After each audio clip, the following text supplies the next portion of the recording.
Violent protests continue in Kathmandu. Protesters spell stones at Nepal cops. Nepal National Human Rights Commission condemns the deaths, injuries of protesters due to excessive use of force by security forces during the youth-led protests against the ban on social media and on political corruption. We're getting in details of the current situation right now. Things continue to look extremely grim. Protesters spelled stones essentially at the Nepal police. Nepal National Human Rights Commission has also intervened, condemning the deaths and injuries of protesters due to excessive use of force, is what they say, during the youth-led protests against the ban on social media and political corruption. 20 young people have died in those protests, is to tell our viewers at this point in time. That's the update. Hundreds have been injured. Hospitals have been completely overwhelmed. Protests continue in Kathmandu, pelting stones at the Nepal police. Human Rights Commission condemning the deaths and injuries of protesters due to excessive use of force by the security forces during the youth-led protests. Pankaj continues to be with us. Pankaj, Human Rights Commission ने इस matter को condemn किया है, किस तरीके का action लिया जाएगा? इस समय डिमांड ये है कि वहाँ की लीडरशिप जो है वो रिजाइन करे. जेनजी ये डिमांड कर रही है, ऑपोजिशन का भी यही डिमांड है.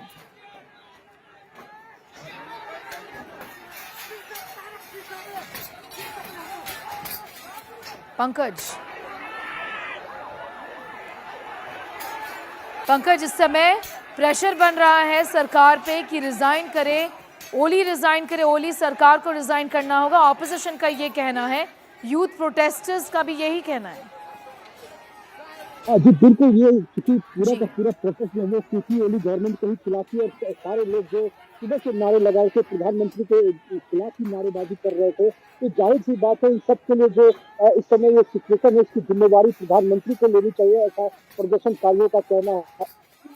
जो अपोजिशन पार्टी है उनके तरफ से भी प्राइम मिनिस्टर को रिजाइन करने का डिमांड हुआ है. यहाँ पे अपोजिशन अलायंस की मीटिंग हुई थी, उनके तरफ से भी कहा गया कि प्राइम मिनिस्टर को रिजाइन करना चाहिए क्योंकि वो सिचुएशन को कंट्रोल नहीं कर पा रहे, और सिचुएशन लॉ एंड ऑर्डर का जो सिचुएशन है काठमांडू में और इसके अलावा कई अन्य शहरों में जो कंट्रोल से बाहर हो गया है, तो इसलिए ये गवर्नमेंट पूरी तरह से फेल हो चुकी है.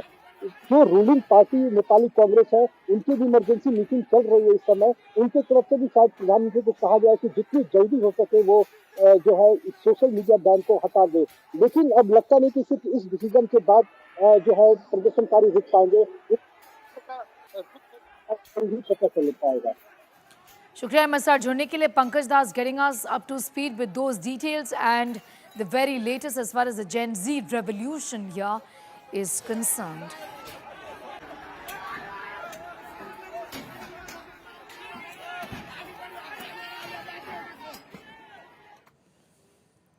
Gen Z unrest spreads in Nepal, in Kathmandu. Let's tell you about the various locations here which have in fact been affected. Also Biratnagar, Pokhara, Nepalganj, Bharatpur, Itahari and Sansari. These are the areas where the violence and the unrest essentially has spread. It's not just, viewers, the capital city of Kathmandu, but the other areas also continue to be affected.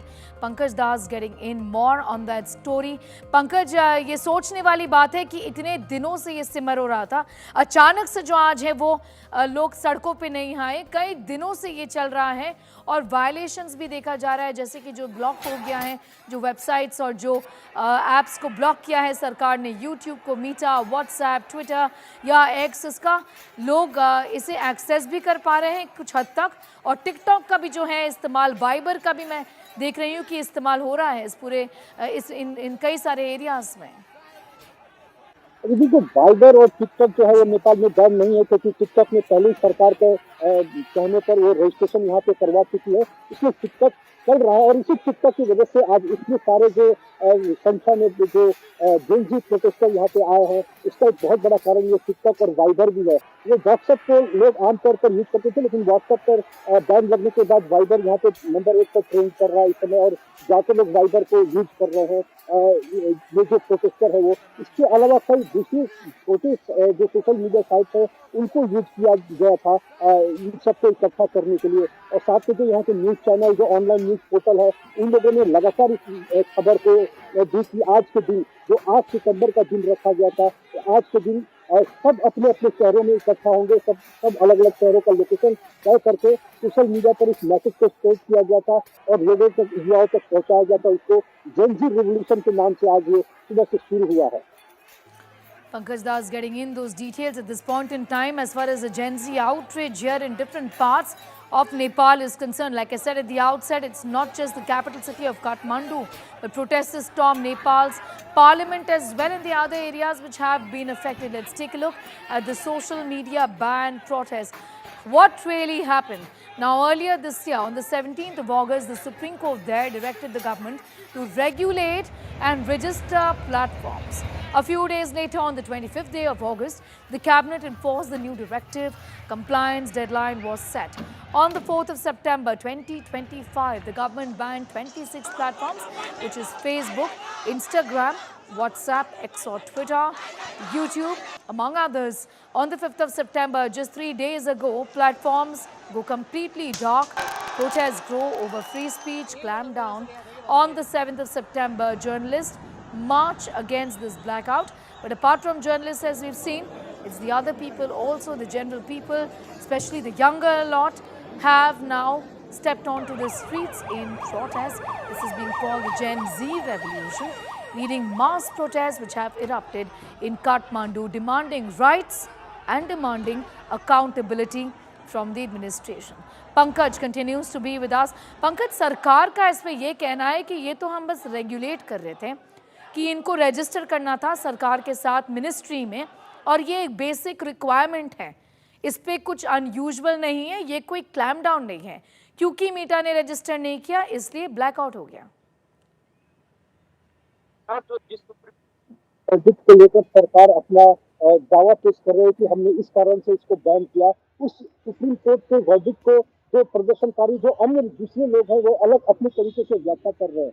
Supreme court ने government को regulate करने को कहा था, इसको ban करने को नहीं कहा था, लेकिन सरकार ने सीधे सीधे सारे सोशल मीडिया प्लेटफॉर्म को बैन कर दिया, जिसके कारण से न सिर्फ लोगों जो युवा पुस्ता है उनका ज्यादातर समय आजकल सोशल मीडिया पर दिखता है, वो अपना काम काज भी इसमें देखते जिससे एम्प्लॉयमेंट है, इसका एक ऐसा बहुत बड़ा माध्यम है सोशल मीडिया, जिसके कारण से कई सारी कंपनियां चल रही थी, छोटी छोटी कंपनियां जो खुद का बिजनेस स्टार्ट कर रहे थे, उन सबको ये लगा कि सरकार न सिर्फ हमारे बोलने की अभिव्यक्ति पर हमारे बोलने की आजादी पर वो प्रतिबंध लगा रही है, बल्कि जो हमारा बिजनेस हमने शुरू किया था सोशल मीडिया के कारण, जो बिजनेस कर रहा था, उस पर भी सरकार ने हमारे रोजी रोटी पर लात मारा है। तो इस कारण से गुस्सा और अधिक है।